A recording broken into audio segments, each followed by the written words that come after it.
Fala galera, beleza? Sou o professor Hugo Veritas e na aula de hoje vamos trabalhar um assunto importantíssimo, tá? Da nossa literatura. E a primeira grande estética literária do século XIX, o romantismo, tá? E vamos perceber a importância dessa estética até os dias atuais. A sua referência, a sua importância e o que ela representa para todos nós, beleza? Então, quando pensarmos em romantismo, vamos pensar no romance, tá? No gênero textual romance. Galera, é muito interessante a gente estar focando nisso aqui, tá? Por quê? Porque quando pensamos na estética romântica, pensamos nas prosas amorosas, né? Nos sofrimentos, nas grandes paixões, tá? E aqui, galera, no romantismo, os homens choram de verdade, tá? Expressam todas as suas emoções e sentimentos. Então, temos aqui também a perspectiva da subjetividade, tá? Quando pensarmos em romantismo, podemos pensar no romance, gênero textual, podemos pensar na subjetividade, tá? Um outro ponto importante que podemos estar marcando aí do romantismo seria a classe burguesa, a burguesia, tá? A burguesia seria aí um outro ponto chave para a gente começar a entender de toda essa estética, beleza? Então vamos lá, vamos pensar no contexto enquanto mundo, para a gente poder entender essa estética, tá?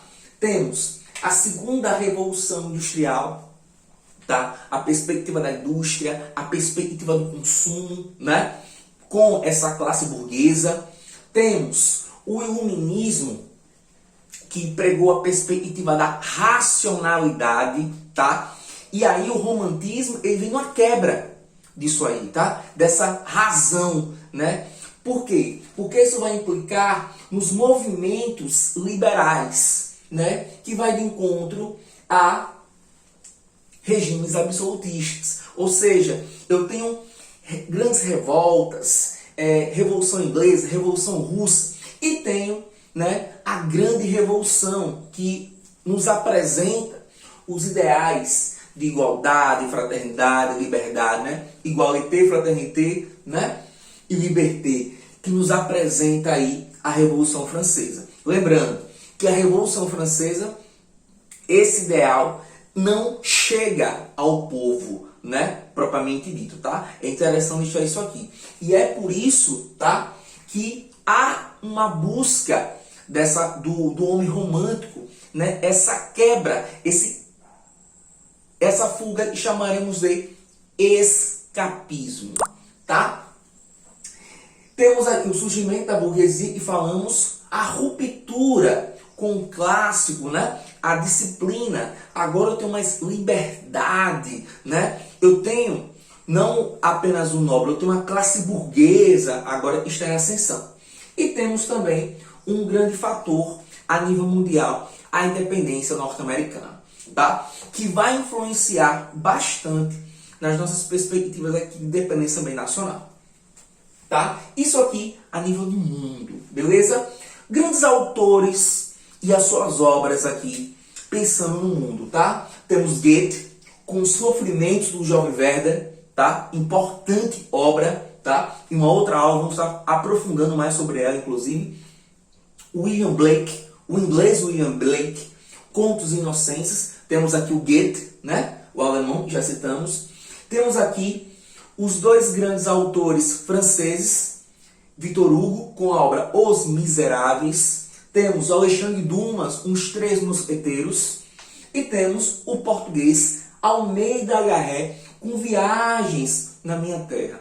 Então perceba, eu tenho grandes autores aí, internacionais, tá? Que corroboram, né, para a propagação do romantismo no mundo. Lembrando que o romantismo surge na Europa no século XVIII, tá? França, Alemanha, Inglaterra, Portugal, tá? concomitantemente. E temos aí um outro autor, e podemos anotar, insiro aí no material de vocês, o grande autor Lord Byron, tá certo? Podem anotar aí, que vai ser um autor de grande referência para a literatura romântica aqui no Brasil, beleza? Pessoal, pensando no contexto brasileiro, nós temos a chegada da família real ao Brasil, tá? Ou seja, nós temos a perspectiva de referência. Agora, Portugal está aqui no Brasil, né? É o grande centro, a capital de Portugal vai ser o Rio de Janeiro, com a família real aqui. Nós temos Rio de Janeiro, capital do país, o grande centro do país. E lembrando que essa cidade, esse estado, tá? Todo o Rio de Janeiro, a capital do Rio de Janeiro, capital do país, que vai ser grande referência, tá? Enquanto espaço geográfico na literatura de todo o século XIX aqui no Brasil. Recapitulando, pontuando, na verdade, um ponto bastante importante. O romantismo aqui no mundo, né? Colocar aqui, tá? Surge no século XVIII, tá? Mundo, 18. Brasil, século 19. Há um delayzinho aí, né? Um tempo de resposta diferente, tá? E a independência nacional em 1822. Então perceba, ó, vamos ter aí grandes transformações no mundo e no nosso país. E para a independência nacional, bebemos a fonte de todos esses movimentos que estão ocorrendo aí na Europa, tá? E aqui, qual é a obra que vai inaugurar esse movimento aqui no Brasil, né? É a obra Suspiros Poéticos, tá? Do Gonçalves de Magalhães, tá? Em 1836, beleza? E temos aí, em termos de tempo, né? Espaço-tempo, em torno de 50 anos dessa escola fortemente aqui sendo apresentada. Mas com o chegar das novas estéticas, ela não se perde. Como eu disse, influencia até os dias atuais. Vamos lá, pessoal. Quantas características desse movimento? Nós temos a oposição ao núcleo, ao modelo clássico, essa disciplina. Agora eu tenho mais liberdade na construção textual, tenho mais liberdade para apresentar o meu sentimento, que é a subjetividade, tá? A emoção em detrimento da razão, o sentimento que agora vai ser exacerbado, tá? Temos a estrutura do texto em prosa, o texto longo, grandes narrativas, tá? Temos o desenvolvimento do núcleo central. Eu tenho sempre aí um triângulo amoroso, tá? Eu tenho sempre a perspectiva do antagonista, desse vilão, que é aquele que está interrompendo essa relação. É isso que vai dar esse movimento ao texto. E é interessante, tá? A gente pontuar, voltando para cá, nessa estrutura de prosa, esse texto longo, que eu falei de escapismo, né? E tudo mais. Lá, quando você pensar no final da narrativa romântica, você só tem dois caminhos: o casamento ou a morte, tá? Só tem essas duas soluções. E o casamento é apresentado pra gente como solução de conquista, vitória, tá certo? Até aí. Vamos lá. Temos a narrativa ampla refletindo uma sequência de tempo, tá? Linearidade, início, meio e fim, tá? Temos o indivíduo passa a ser o centro das atenções. Por isso aí eu tenho o individualismo, tá? Primeiro eu, segundo eu, terceiro eu também, tá certo? Há um egocentrismo muito grande.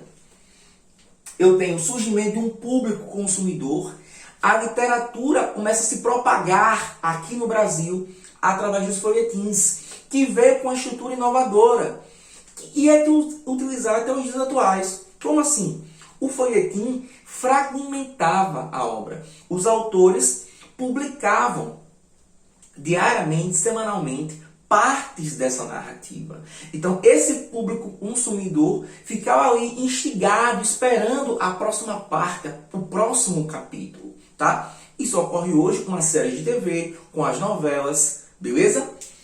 Nós temos aqui também o uso de versos livres, versos brancos, ou seja, a liberdade sem estar preso à métrica, e versos também sem possuir rimas. Ou seja, perceba a liberdade formal sendo apresentada, tá? E é claro, tudo isso aqui muito atrelado aos movimentos aqui já supracitados. Eu tenho a exaltação do nacionalismo, perceba, com a perspectiva das revoluções liberais, os conflitos, o povo sofrendo, existe aí uma grande atenção por essa busca nacional. Isso em todos os países onde o romantismo se instala e tem grande força. Uma busca nacional de identidade. E o Brasil não fica distante disso. Não é diferente desse comportamento. E busca essa ideia de nacionalidade, tá? Da natureza, ou seja, valorizando tudo que essa terra pode apresentar.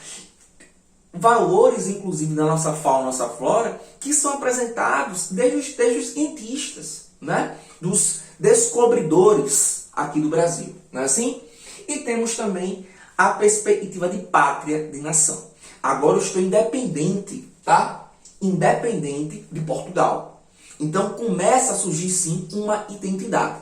Por isso que podemos dizer o seguinte, que existe uma literatura antes do romantismo e uma literatura após o romantismo aqui no Brasil. Temos que lembrar que o arcadismo, o barroco, o quentismo estão dentro do período colonial, tá? E estamos inaugurando uma estética que vai transformar e corroborar para grandes mudanças no século XIX, influenciar até os dias atuais, até a literatura contemporânea. Temos aqui a idealização. Se eu falo em subjetividade, se eu falo em emoção, se eu falo em sentimento, se eu falo agora em contra a racionalidade, eu vou passar a fazer o quê? Idealizar. Idealizo. Quem eu vou idealizar? A sociedade. Vou idealizar o amor e vou idealizar a mulher, tá? E a mulher, aqui, é interessante ressaltar que ela toma um patamar de divindade. É um ser divino, quase intocável, tá? Agora lembrando, isso dentro do texto poético. Isso dentro do texto narrativo. No dia a dia, essas mulheres não viviam tal glamour, né? Tal verdade, tá? Isso se apresentava nos textos. Inclusive, era uma das motivações que esse público feminino passou a consumir cada vez mais a literatura, através dos folhetins, tá? Temos o subjetivismo e o egocentrismo, já foi aqui, né? Suprassalientado já. Saudades da infância e a fuga da realidade. É um ponto interessantíssimo, tá?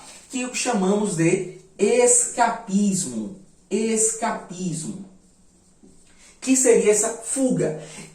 Esse indivíduo motivado por tantas transformações no mundo, sociais, no mundo e no Brasil, ele não quer se deparar com a realidade. Tá? Por isso é a fuga. Por isso esse texto poético caminha, né, nessa direção. E temos, por isso essa perspectiva da idealização enquanto escapismo. Tá?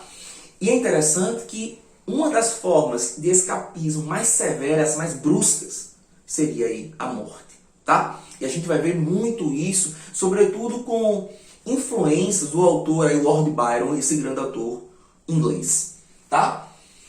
E vamos lá, quando pensamos em Brasil, como é que essa produção ela vai ocorrer? Tá? Assim como no mundo, o romantismo vai trabalhar o poema e vai trabalhar a prosa. Mas há uma distinção em específica. Tá? Em específico. Primeira coisa, eu quero dar atenção aqui à perspectiva do que é poema e o que é poesia. Há muita confusão entre os alunos, entre os estudantes, entre o alunado. O que seria o poema? Essa estrutura de texto, tá? Versos, tá? Estrofes. Quando eu penso na poesia, é o efeito poético, é aquilo que nos causa, como aquilo nos toca. Uma música pode ter um efeito poético, a fala de alguém pode ter um efeito poético. A poesia tem essa orientação poética. um texto narrativo pode ter também esse efeito poético, tá?